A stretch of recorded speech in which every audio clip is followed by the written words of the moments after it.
Isang magandang araw na naman mga kateknisyan. So, may bago na naman tayong ngayon, project na ipapagawa sa atin. So, ito yung isang 400 watts na power amplifier module. So, nabili natin to online. Bale, 400 watts per channel na Sanken yung ginamit na transistor, 2SC 3858 at saka 2SA 1494. Ang mga driver nito mga kateknisyan ay itong mga transistor na ginamit sa driver ay mga TIP 41C at saka TIP 42C. So ito yung ilalagay natin dito ngayon. So ito yung mga transistor niya, inilipat natin sa mas malaking heatsink para hindi masyadong mag-init yung transistor. Mas malaki yung yung maghihigop ng init niya. So ito nga palang itong 2SC 3858 na transistor, nasa 200 watts ang kayang ibigay nito ng bawat isa. 200 watts. At ang voltaheng kaya niya ay hanggang 200 volts ang kaya niyang i-hold. 17 ampere ang amperahe nito. So ililipat natin sa ibang heatsink kasi maliit yung dati niyang heatsink dito sa board niya. Ililipat natin sa malaki, kaya maglalagay tayo ng wire dito sa base collector emitter niya para mailayo natin sa heatsink, kasi iba na yung design ng heatsink na ilalagay natin, hindi na yung nakasali dito sa board. So lalagyan natin lahat ng jumper papunta sa transistor.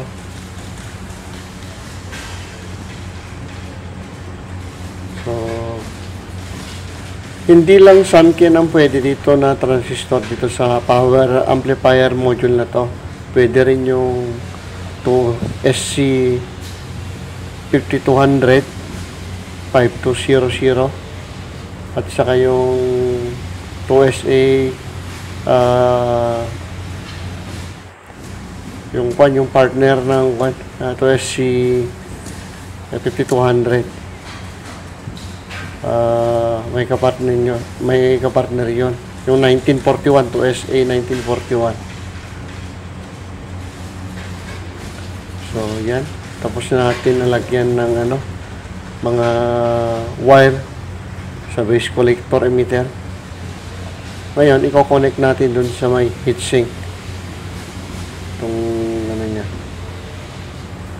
itong driver board papunta dun sa output transistor natin.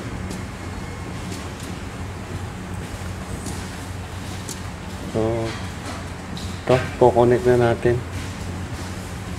So tignan natin mabuti yung mga terminal ng transistor at saka yung sa board niya, kasi baka magkabaliktad.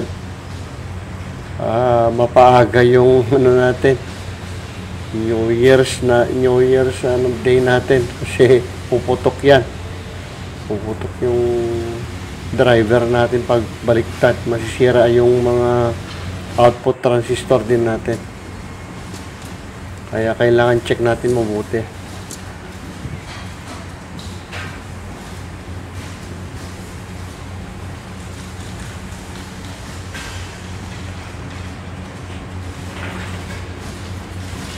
Ang casing pala na paglalagyan natin mga kateknisyan, ito ay dating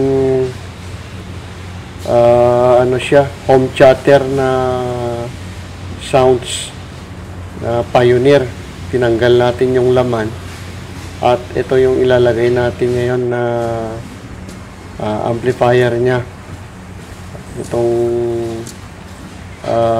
Safari 400 watts per channel.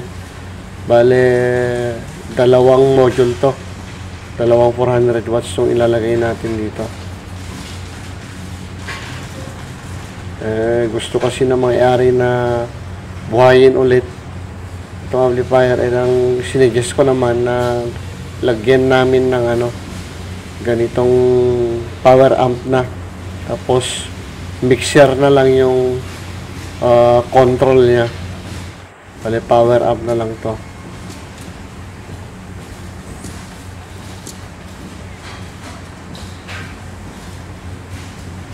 So, check natin mabuti yung mga connection. Double check natin kasi masisira yan pag may baliktad ka. Mataas kasi ang supply nito.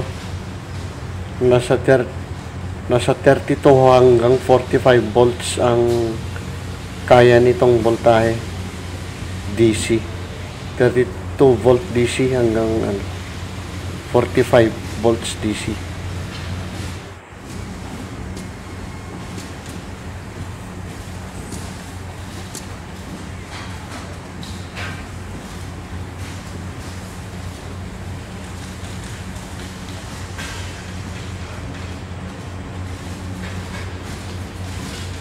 So,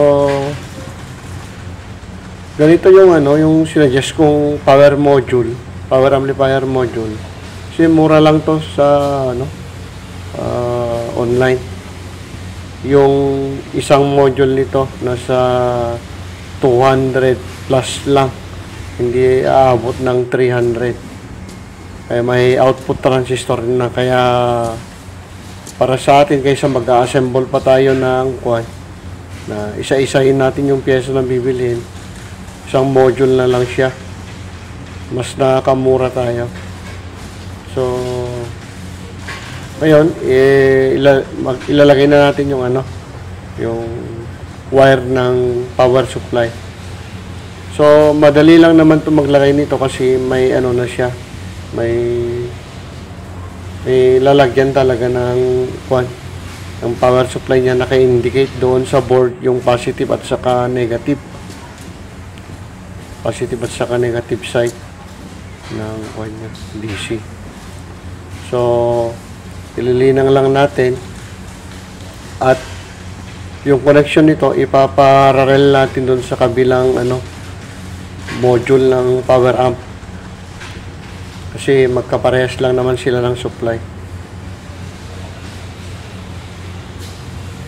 So, nakikita natin dyan na ang voltahe nito, positive and negative 32 volts hanggang 45 volts ang kaya nitong supply. Dapat hindi tayo mag-exceed doon kasi yung transistor biasing nito magbabago kapag mag-exit tayo dyan. Bale, nakaset lang siya dyan sa voltahe na naka-indicate dito sa board.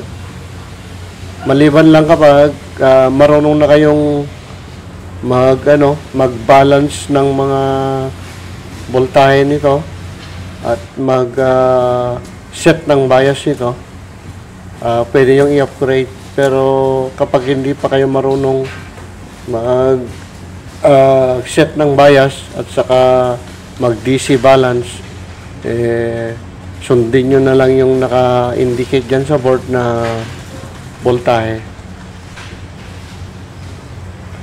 So, mag-ingat kayo sa paglagay ng ng supply niya. Bale, yung negative, magkaiba yung negative 32 volts at saka yung ground. Bale, dalawa ang supply nitong ampli na to. Positive 32 volts hanggang 45 volts at saka negative 32 volts hanggang 45 volts. So, yun ang supply niya. Saka ground. So, kukonect din natin tong mga wire ng speaker.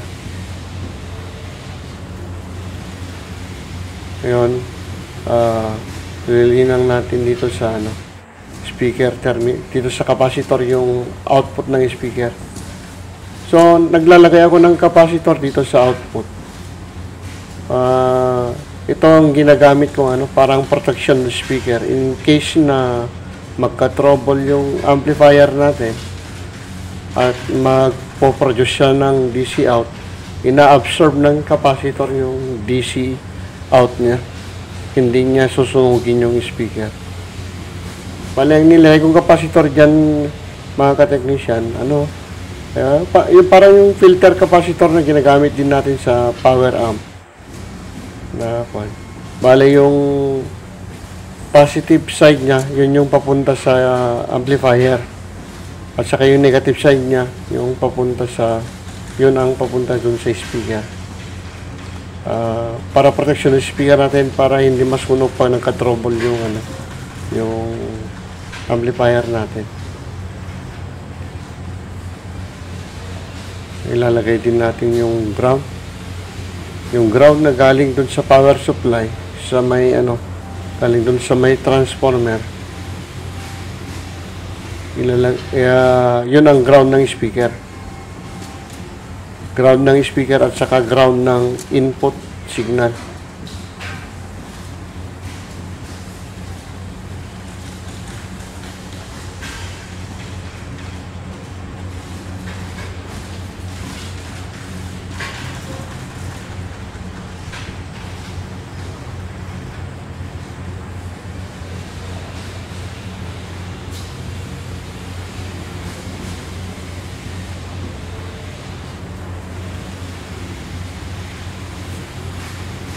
Yan, i-connect na natin. Pwede na natin i-power up. Check natin kung walang usok, kung tama lahat yung connection natin. So, try natin i-power. So, yan, power natin. May power na. So, wala naman umusok. So, ibig sabihin, tama yung connection natin. Yan, nakaload na yung speaker. Wala naman umusok. So, ngayon, testing na natin kung may audio siya. Ito, may fan din siya dun sa may transistor para mapapalamig yung transistor. Hindi masyadong init. Yan. Testing natin yung audio. Yun. May audio na siya. Lipat naman natin sa kabilang channel. So, nasa right side siya kanina. Sa left side naman tayo. Ayun, meron na din. Lakas ng audio. Bale, ito, power up lang siya talaga siya. Ipapartner natin to sa may mixer. So, yan, maraming salamat ulit mga ka-technician. Maraming salamat sa panonood at suporta sa aking channel. Hanggang sa susunod ulit na video.